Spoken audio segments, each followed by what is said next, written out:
Hello everyone, welcome you all. আজকে আমরা চঞ্চল ঘোষের নিমেষ অঙ্ক বই থেকে মিক্সচার বা মিশ্রণ চ্যাপ্টার থেকে কিছু প্রশ্ন আলোচনা করব। প্রতিটা ক্লাসেই এক একটা টাইপের অঙ্ক নিয়ে আলোচনা করা হবে। আজকের ক্লাসের টাইপটা দেখো। এখানে তোমার কাছে দুটো প্রোডাক্ট থাকবে, দুটো অবশ্যই আলাদা দামে। সেটাকে তুমি মেশাবে, একটা নির্দিষ্ট অনুপাতে মেশাবে, তারপর সেটাকে একটা নির্দিষ্ট দামে বিক্রি করবে। তো আজকের ক্লাসের টাইপ থাকবে এই রকম মিক্সচারের ক্ষেত্রে কোন অনুপাতে তুমি মেশাবে। ঠিক আছে, তো প্রথম প্রশ্ন দেখো, 40.50 টাকা কিলোগ্রাম দরে চায়ের সঙ্গে 95.50 টাকা কিলোগ্রাম দরে চা কি অনুপাতে মিশ্রিত করলে মিশ্র চায়ের দাম কত হবে? 55.50। এই অঙ্কগুলো অনেকগুলো মেথডে করা যায়। প্রথমটা হচ্ছে অ্যালিগেশন, যেটা তোমরা ইউজুয়ালি করে থাকো। আর দ্বিতীয় কনসেপ্টটা আমি আজকে শেখাবো, যেটার কনসেপ্টটা তোমরা যদি শিখতে পারো তাহলে এই ধরনের অঙ্কগুলো ম্যাক্সিমাম দেখেই অ্যান্সার করতে পারবে। প্রথমে দেখো অ্যালিগেশন মেথডটা অ্যাপ্লাই করে অঙ্কটা করা যাক। কি বলেছে, তোমার কাছে দুই প্রকার চা আছে। প্রথমটার কেজি কত? 40.50। দ্বিতীয়টার কেজি কত? 95.50। আর মিশিয়ে মেশানো চায়ের দাম কত বলছে? 55.50। এরপর অ্যালিগেশনের নিয়ম অনুযায়ী কোনাকুনি বিয়োগ হবে। 40.50 থেকে 55.50 বিয়োগ করছো, 55 থেকে 40 বিয়োগ করলে কত হয়? 15। আর 95 থেকে 55 বিয়োগ করলে এটা হবে 40। দুটো অনুপাতে ভাঙো, 5 8 40, 5 3 15, 8:3। অপশান ডি হবে সঠিক উত্তর। এবার দেখো, এখান থেকে তোমাদের কিছু কিছু পয়েন্ট নোট করে রাখতে হবে।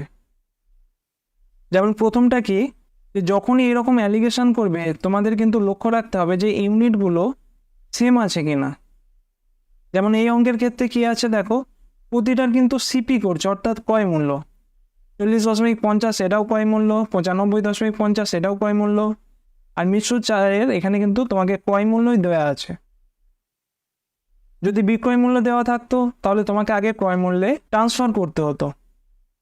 কিভাবে করতে? কারণ তখন তোমাকে লাভের পার্সেন্ট বা লসের পার্সেন্ট দিয়ে দিত, সেখান থেকে তোমরা ক্রয় মূল্য বার করে নিতে। দ্বিতীয় পয়েন্ট হচ্ছে দেখো, খুব ভালোভাবে লক্ষ্য করো, এখানে এই যে অ্যালিগেশনটা করেছো, উপরে এই যে দুটো ভ্যালু দেখতে পাচ্ছ এদের বিয়োগ ফল, আর কোনাকুনি বিয়োগ করে যে ভ্যালু দুটো পেয়েছো তার যোগফল, এই দুটোর মান কিন্তু সমান। তোমরা নিজেরা পারলে চেক করে দেখে নিতে পারো যে উপরের এই যে বিয়োগফলটা, নিচের যোগফলটা, এই দুটো কিন্তু অলওয়েজ সমান হবে। তাহলে এটা নিজেদের মতো করে লিখে নিও। আর 3 নম্বর পয়েন্টটা কি লিখবে? দেখো, নিচের এই যে বিয়োগফলটা, এটাকে তুমি যদি ভেঙে নাও, যেমন এখানে 5 দিয়ে ভাগ করা হয়েছে, তো এরকম কেসে কি হবে, এই যে অনুপাতটার যোগফল, এটার গুণিতক হবে এই যে বিয়োগফলটা। 8 3 কত? 11। আর এই বিয়োগফলটা এটা কত? 55। তাহলে 2 নম্বর আর 3 নম্বর পয়েন্টটা তোমরা নিশ্চয়ই বুঝতে পেরেছো যে দুটো এরকম ভ্যালু আছে, এটাকে কোনাকুনি বিয়োগ করে আরো দুটো এই যে ভ্যালু পেলাম। তাহলে উপরের এই যে দুটো এর বিয়োগফল হবে, নিচের এই যে দুটো মান পাচ্ছ এর যোগফলের হয় সমান, না হলে হবে এর গুণিতক। অনেক ক্ষেত্রে এটা অ্যাপ্লাই হবে, ঠিক আছে? তো একটু ভালোভাবে তোমরা নোট করে রেখো। আর 4 নম্বর পয়েন্টটা দেখো,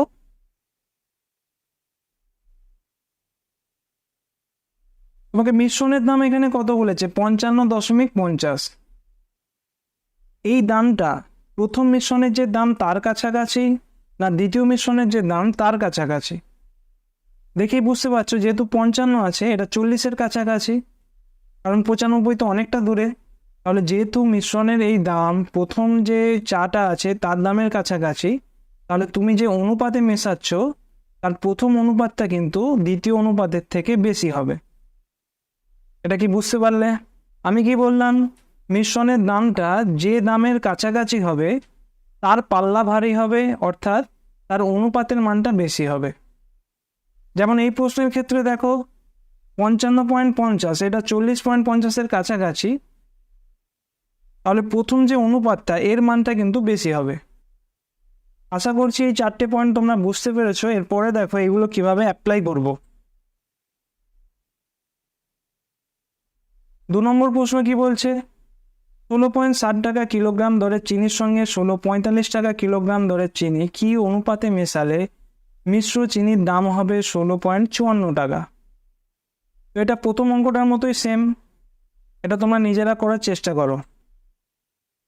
তারপরের অঙ্কটা দেখো, 11 টাকা লিটার দরে কেরোসিন তেলের সঙ্গে 6 টাকা লিটার দরে কেরোসিন কি অনুপাতে মেশালে মিশ্রিত কেরোসিনের দাম 8 টাকা প্রতি লিটার হবে।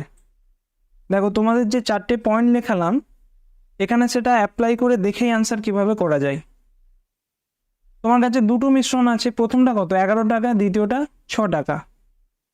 11 আর 6-এর ডিফারেন্স কত 5, তার মানে তোমার যে অনুপাতটা হবে সেই অনুপাতের যোগফল কিন্তু 5 হবে। এবার অপশানগুলো দেখো, অপশান এ 2-1-3 এটা হলো না, অপশান বি 2-1-3 এটাও হবে না, অপশান সি দেখো 3:2, অপশান ডি 2:3, দুটোরই যোগফল 5 হচ্ছে। তাহলে কোনটা হবে? এর জন্য তোমাদের 4 নম্বর পয়েন্টটা মনে রাখতে হবে। তোমার কাছে করকম কেরোসিন আছে, একটা 11 টাকা দরের, একটা 6 টাকা দরের, আর কেরোসিন দুটো মিশিয়ে তুমি কোন দামে বেচছো 8 টাকা। এবার এই যে মিশ্রিত দাম 8 টাকা, এটা কোন দামের কাছাকাছি? 6-এর কাছাকাছি না 11-র কাছাকাছি? অবশ্যই 6-এর কাছাকাছি, কারণ এদের ডিফারেন্সটা 2। তার মানে 6-এর পাল্লাটা ভারী, অর্থাৎ 6-এর অনুপাতটা বা দ্বিতীয় যে কেরোসিনটা আছে তার অনুপাতের মানটা বেশি হবে। এবার অপশান সি দেখো 3:2, এটা হবে না, অপশান ডি সঠিক উত্তর। পরের প্রশ্নটা দেখো, 21 টাকা কিলোগ্রাম দরের কফির সঙ্গে 28 টাকা কিলোগ্রাম দরের কফি কি অনুপাতে মিশ্রিত করলে মিশ্রিত কফির দাম কত হবে 25 টাকা। তাহলে 21 আর যে 28 আছে এই দুটোর বিয়োগফল কত 7, তাহলে অনুপাত দুটোর যোগফল 7 হবে।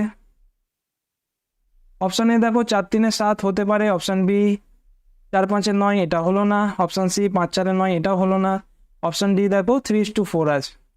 তাহলে এ আর ডি এর মধ্যে কোনটা হবে? এর জন্য ওই যে একই 4 নম্বর পয়েন্টটা মনে করো, তোমাদের বোঝার জন্য লিখছি, এটাও মনে মনে করবে।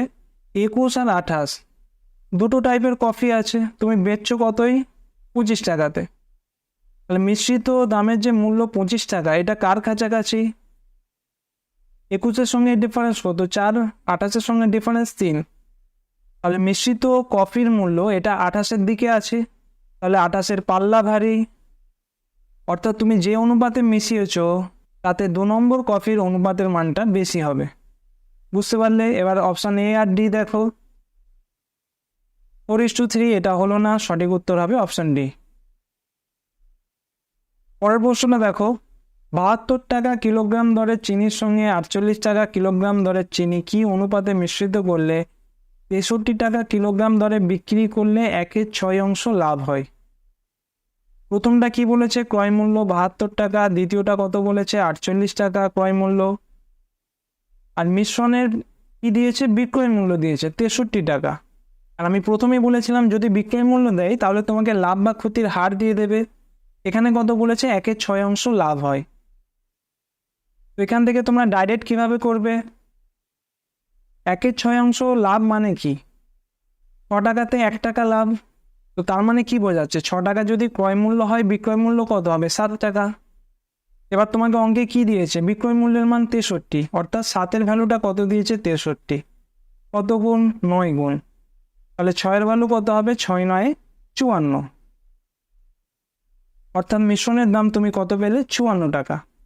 আচ্ছা আমি এখানে লিখছি তোমরা যাতে বুঝতে পারো, 72 টাকা আর এখানে 48 টাকা, দুটো চিনি বিক্রি করছো কত 54 টাকা। এরপর দেখো এই দুটোর বিয়োগফল 48 কতই 72 হয় 24, 24 যেহেতু একটা যৌগিক সংখ্যা তার মানে অনুপাত দুটো যোগফলের সঙ্গে হয় সমান হবে, নয়তো এর কোনো গুণিতক হবে। এবার অপশানগুলো দেখো, প্রথম অপশান হচ্ছে 3-1-4 এটা হতে পারে, 4-6 24, অপশান বিও হতে পারে, অপশান সি কত আছে 3-2-5 এটা হলো না, অপশান ডি আছে 3-2-5 এটাও হলো না, তাহলে অপশান এ আর বি এর মধ্যে একটা হবে। এবার দেখো মিশ্রণের দাম কত 54, এটা কার কাছাকাছি 48 না 72? অবশ্যই 48, কারণ 48 6-54 আর 54 18-ই 72 হয়, তো তার মানে 48-এর পাল্লা ভারী হবে, অর্থাৎ তুমি যে অনুপাতে মিশিয়েছ তার মধ্যে দ্বিতীয়টার অনুপাত কিন্তু বেশি হবে। অপশান এ দেখো 1:3 আছে, এটা হবে সঠিক উত্তর। তাহলে আজকের ক্লাসের টাইপের অঙ্কগুলো আশা করছি তোমরা বুঝতে পারলে।